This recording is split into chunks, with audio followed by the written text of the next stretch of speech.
warahmatullahi wabarakatuh. Halo semua. Perkenalkan, nama saya Yusri Fauzia. Saya dari semester 3 tingkat 2 Akademi Kebidanan YPSDMI Garut.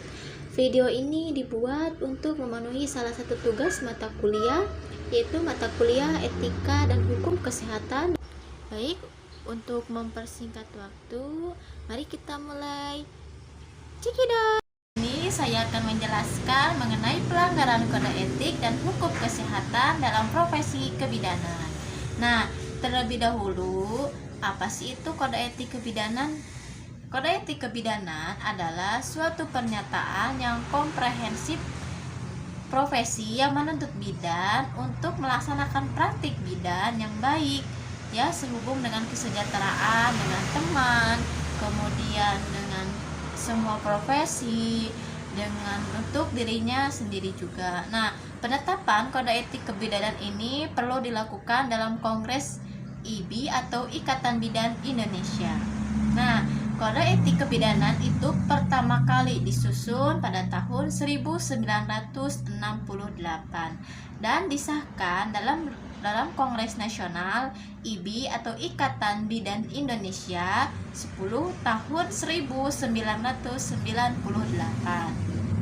Nah, petunjuk mengenai disahkan terkait kode etik ini itu dilansir dalam Rapat Kongres Nasional atau Rakernas IBI Ikatan Bidan Indonesia pada tahun 1991.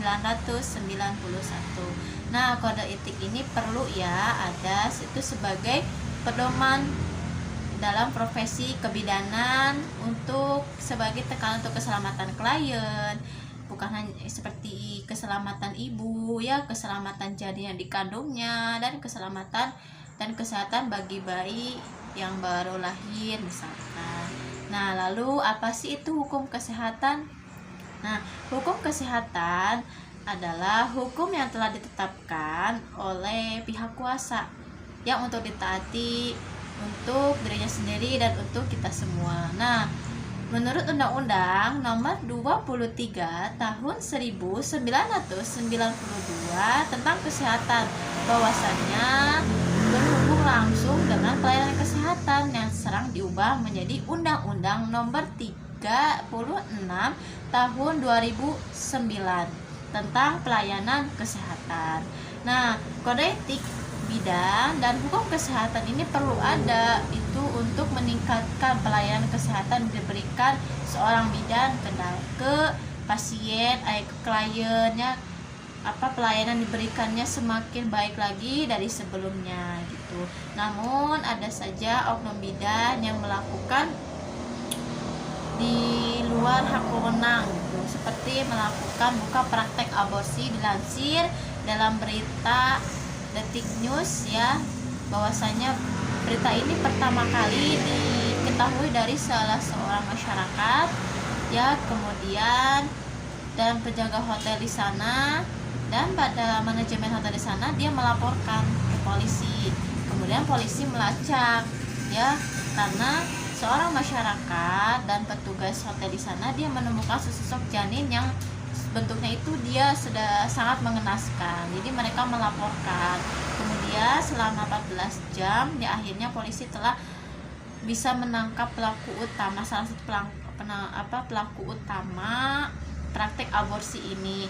Dari hasil pengembangan bukan hanya pelaku utama, jadi dia ini melakukan praktek aborsi ini ada teman gitu, rekan gitu, untuk melakukan praktek aborsi ini. Jadi dia bekerja sama dengan temannya untuk melakukan praktek aborsi ini, dan akhirnya mereka dipidana sesuai dengan undang-undang yang telah ditetapkan. Nah, pelanggaran hukum kesehatan mengenai ini telah tertuang di dalam Undang-Undang Nomor 36 Tahun 2009 Pasal 75 Ayat 1, bahwasannya aborsi ini dapat dilakukan jika ada dua hal tertentu. Yang pertama, ada indikasi kegawat daruratan medis. Jadi misalkan nih, aborsi ini perlu dilakukan jika untuk menyelamatkan nyawa si ibu misalkan. Jadi harus dilakukan, kalau misalkan nggak dilakukan terancam nyawa si ibunya misalkan. Kemudian yang kedua, ini kehamilan akibat perkosaan. Kenapa perlu dilakukan sih? Karena untuk mencegah pelaku korban perkosaan ini dia mengalami gangguan psikologis, jadi perlu dilakukan.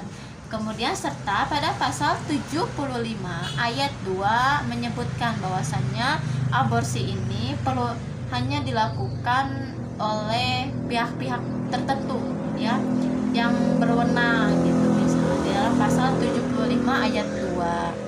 Kemudian, jika terdapat ada salah satu bidan yang melaksanakan praktek aborsi ini, dia akan dipidana sesuai dengan undang-undang dan didenda dengan sesuai undang-undang juga. Dalam pasal 194 menyebutkan setiap orang yang dengan sengaja melakukan aborsi tidak sesuai dengan yang dimaksud dalam pasal 75 ayat 2, maka dia akan dipidana selama 10 tahun penjara dan denda 1 miliar ya. Itu untuk hukuman bagi seorang bidan yang melakukan praktek aborsi, karena itu kan nggak boleh ya untuk membuka praktek aborsi bagi seorang bidan. Yang untuk sarannya kalau bisa ya tidak perlu ya kita untuk sebagai bidan untuk membuka praktek tersebut, karena efeknya sangat berbahaya dan tidak baik untuk kedepannya, jangka panjang efeknya sangat jangka panjang untuk mengenai jika ada seorang bidan yang membuka praktek aborsi ini. Jadi